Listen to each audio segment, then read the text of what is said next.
were attacked, pelted with bottles, whilst one of the interviews was going on, guy pulled a knife. They knew you were a member of parliament. What does that mean? Well, it means at least some of the people in that camp are willing to use violence against people who they don't like, including an elected member of parliament.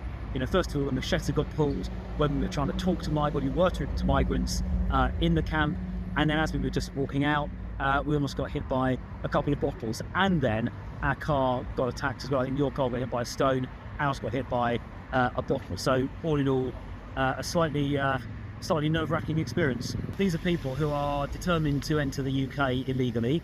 What are those for? How come you've got life jackets there? And you're from Tigray. Are you planning to cross over to the UK? Are you planning to cross in a boat to the UK? They're going to be probably turning up on our shores in the next few days, and then they're going to be accommodated in hotels at taxpayer expense. And I don't want someone who's willing to pull a machete or pelt people with bottles entering the UK or accommodated a huge taxpayer expense.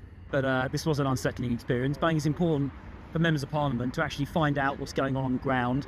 I think I'm the first member of parliament to go into this new jungle too, as one of the migrants himself described. I don't think any other member of parliament has been into that camp before, and I think it's important that democratically elected members of parliament in the UK actually are willing to take the risk, frankly, to go in there and find out what is actually happening on the ground, instead of listening to the government's sort of sanitised propaganda, or the propaganda some of these refugee charities put out as well.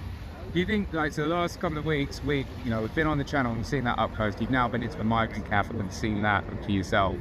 You would be taking those experiences into what you were talking about in the chamber when Parliament picks up again? Yeah, I definitely will, because I think this is a broader crisis. The numbers this year are higher than they've ever been before in terms of channel crossings. We saw the boats together a week ago today.